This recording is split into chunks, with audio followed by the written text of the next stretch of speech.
akan menjelaskan tentang pengukuran kinerja supply chain atau PKS. Nah, di topik ini saya akan menjelaskan ada beberapa poin, yaitu yang pertama ada konsep, alasan, elemen, struktur, dan model pengukuran kinerja dalam rantai pasok atau supply chain. Kita masuk pada poin yang pertama, yaitu definisi dan tujuan pengukuran kinerja supply chain. Pengukuran kinerja supply chain atau PKS didefinisikan sebagai suatu siklus yang terdiri dari 4 siklus. Yang pertama, identifikasi masalah, memahami akar penyebab masalah, merespon dengan tidak korektif, memvalidasi data, proses, dan tindakan.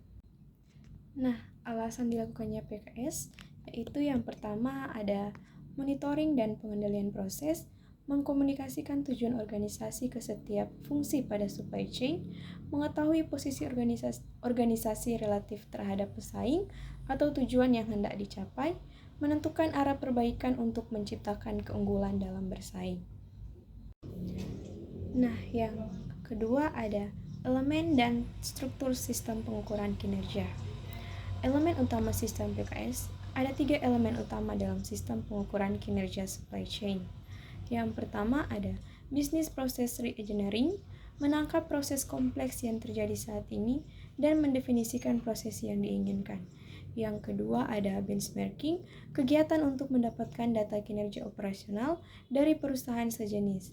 Yang terakhir ada proses measurement, mengukur, mengendalikan, dan memperbaiki proses-proses supply chain. Berikut ada struktur sistem PKS. Sistem PKS disusun dalam 3 tingkatan. Yang pertama, individual metrik, cakupan paling sempit berada pada tingkatan paling bawah. Berikut ada matriks, kumpulan dari beberapa individual metrik yang memberikan informasi kinerja untuk sebuah subsistem.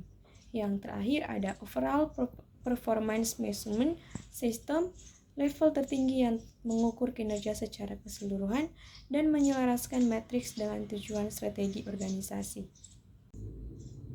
Berikut di poin yang ketiga ada klasifikasi dan jenis-jenis metrik. Yang pertama, klasifikasi metrik. Metrik kinerja dapat diklasifikasikan berdasarkan 2 fokus. Yang pertama ada finansial, contoh matriksnya diukur dalam satuan uang atau biaya.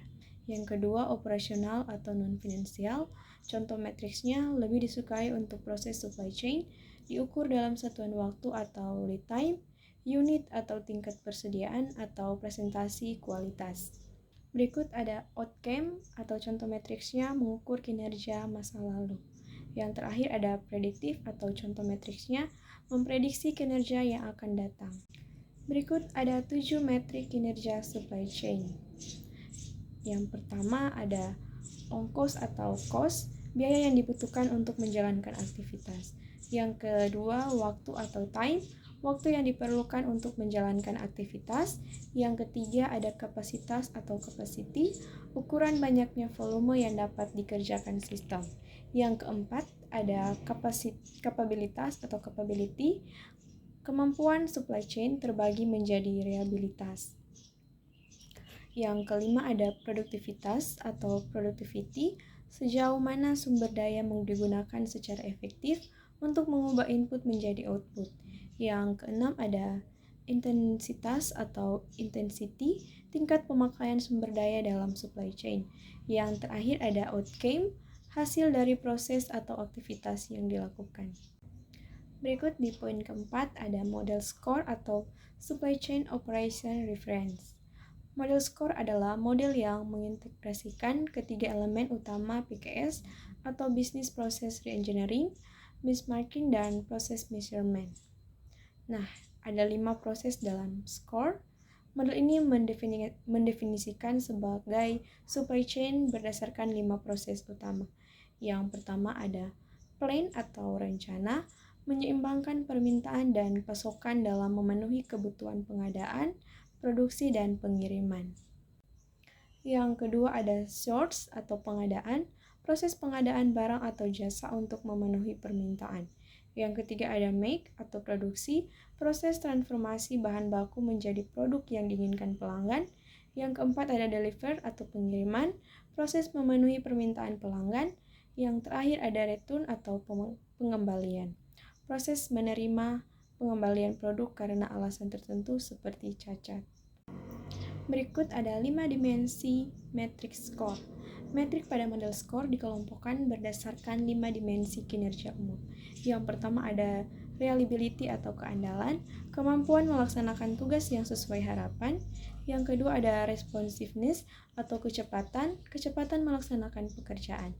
Yang ketiga ada agility atau agilitas, kemampuan merespon perubahan untuk tetap kompetitif. Yang keempat ada cost atau biaya yang dikeluarkan untuk menjalankan proses. Yang terakhir aset, kemampuan memanfaatkan aset atau sumber daya untuk kepentingan produksi. Nah, metrik-metrik ini selanjutnya dikelompokkan menjadi metrik yang customer facing atau penting bagi pelanggan, dan internal facing atau penting untuk monitoring internal. Oke, cukup sekian dari topik pengukuran kinerja supply chain atau PKS. Terima kasih.